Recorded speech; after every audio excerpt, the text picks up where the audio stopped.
Après l'arrivée de Guillaume, ils doivent désormais se tourner vers le sud, vers Londres, vers le sud-ouest de l'Angleterre, vers la Normandie bien sûr, et même vers le sud de la France. Les imposants remparts que l'on admire aujourd'hui au château de Rochester dans le sud-ouest de l'Angleterre sont le résultat du travail de plusieurs générations de bâtisseurs, mais le début de leur construction remonte à l'arrivée des Normands. C'est une région clé à ses yeux. Et les fortifications de Rochester montrent à tous qu'ils ne sauraient tolérer la moindre résistance. Malgré des affinités marquées avec les royaumes vikings, le nord du pays finit par accepter ces nouveaux seigneurs normands. Et quand Guillaume s'y rend pour la première fois en 1068, il y rencontre peu de résistance. Pourtant, en janvier de l'année suivante, les seigneurs du nord se rebellent et massacrent les troupes normandes postées à Durham, dans le Yorkshire.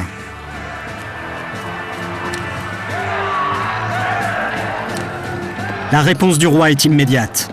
Aidé de ses chevaliers, il élimine méthodiquement tous ses opposants. Leurs maisons sont brûlées, leurs réserves de nourriture et leur bétail réquisitionnés.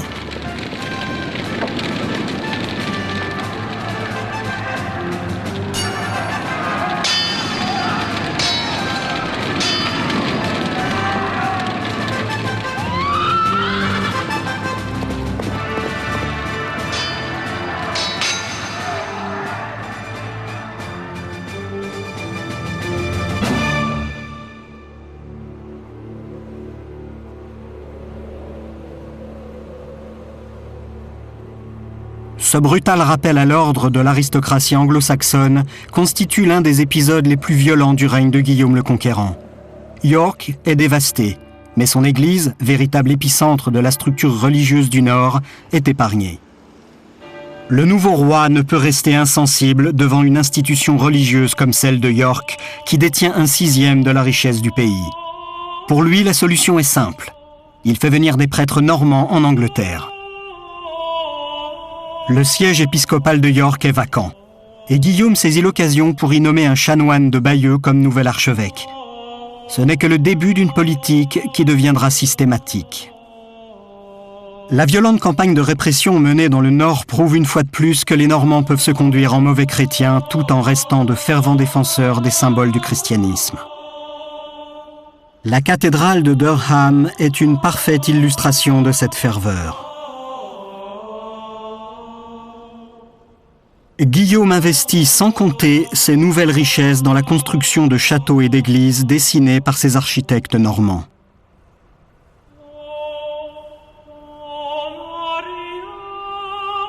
Ces hommes débordent d'imagination et leurs créations sont des plus novatrices.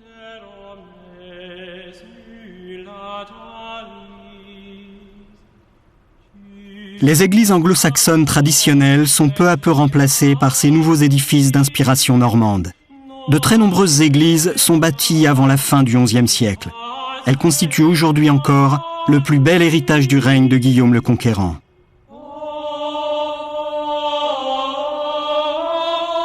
Le roi entreprend d'anéantir les structures politiques et religieuses telles qu'elles existaient avant son arrivée.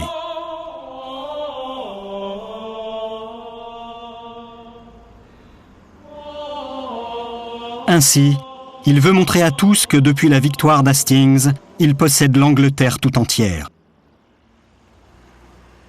Il en distribue d'ailleurs des parcelles à ses alliés en récompense de leurs bons et loyaux services. En une vingtaine d'années, les Normands se partagent ainsi l'intégralité des terres anglaises. Le roi annonce alors qu'il veut savoir avec précision ce que devient chacun des domaines qui constituent son royaume. Ces renseignements sont consignés dans un registre connu sous le nom de Domesday Book.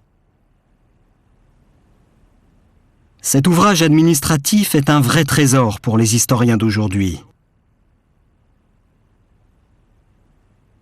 Il contient la liste détaillée de tous les propriétaires terriens et révèle ainsi qu'il reste seulement 2 barons d'origine anglaise. L'Angleterre était totalement submergée par les nouveaux venus. À l'époque où Guillaume a ordonné que la liste complète des terres et des biens soit consignée dans le Domesday Book, un chroniqueur a écrit pas une vache ni un porc du royaume ne fut oublié. Guillaume souhaitait connaître son nouveau territoire dans les moindres détails, comme s'il comptait le butin qui lui revenait. L'Angleterre était son nouveau domaine. Il récompensait ses barons en leur attribuant des parcelles de terre. Le pays était complètement soumis à son autorité et si l'histoire avait suivi son cours sans incident, les Anglais auraient même fini par parler français. La résidence principale du roi reste la Normandie. De même, les barons à qui il a offert des terres en Angleterre conservent leur domaine d'origine de l'autre côté de la Manche. Guillaume a toutes les peines du monde à administrer son trop vaste royaume. Pour résoudre ce problème, il fait alors preuve d'une sagesse peu commune. Et puis, Guillaume a une qualité qu'il ne faut pas oublier, qui est très rare pour son époque, il s'appuie sur les femmes. Et il va particulièrement s'appuyer sur la reine Mathilde, son épouse, qui aura la régence de la Normandie, par exemple, quand Guillaume sera en Angleterre. Et ça, c'est tout à fait extraordinaire. Ce n'est pas du féminisme avant l'heure, c'est simplement la prise en compte du rôle de la femme dans une stratégie politique.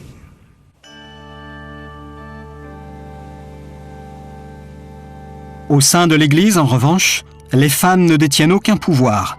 Mais ici, à Canterbury, comme précédemment à York, Guillaume est tout de même à l'origine de changements radicaux. Décidé à débarrasser l'Église de toute influence anglo-saxonne, il fait venir de l'abbaye du Bec l'éminent professeur Lanfranc et le nomme archevêque de Canterbury.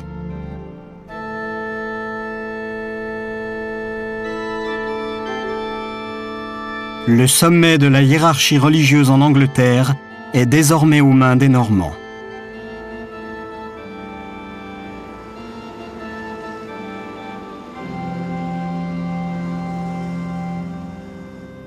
En 1096, il n'y a plus aucun évêque ni aucun abbé d'origine anglaise, et la nouvelle aristocratie du pays est entièrement francophone.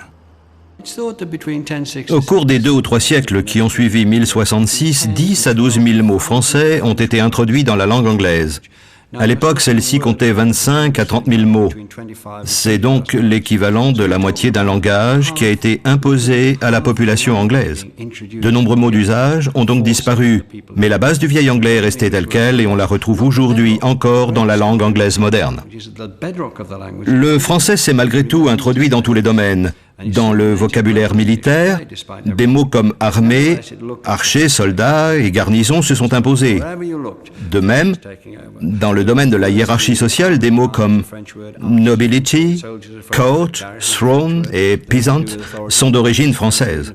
Le système féodal qui instituait la place de chacun était aussi d'origine française et le vocabulaire juridique a été envahi de termes tels que juge, jury ou prison. Ces mots étaient omniprésents tout comme l'étaient les nouvelles grandes cathédrales. Les Normands ont amené avec eux le vocabulaire définissant leur autorité, ainsi qu'une nouvelle structure administrative et politique.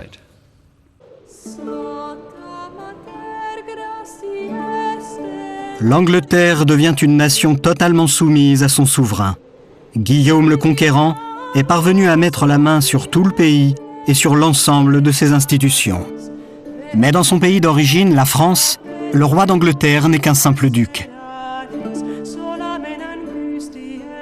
En France, c'est le roi qui détient le pouvoir suprême.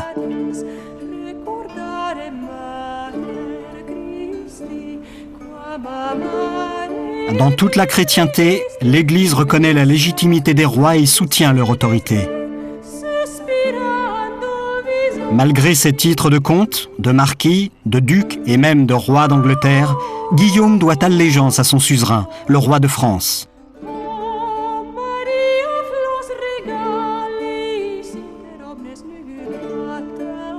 La persistance d'une lignée royale et sacrée rappelle à tous, Guillaume y compris, que le duché de Normandie ne constitue finalement qu'une partie du royaume. Mais de quel pouvoir réel jouit alors le roi de France ? Son pouvoir est relativement réduit. Il ne gouverne véritablement que l'Île-de-France. Il a une armée assez modeste. Et entre la Normandie et Paris, il y a juste une grande plaine. Et les Normands peuvent à tout moment aller attaquer Paris. Donc c'est tout à fait compliqué pour lui de voir ce regroupement qui s'effectue entre la Normandie et l'Angleterre.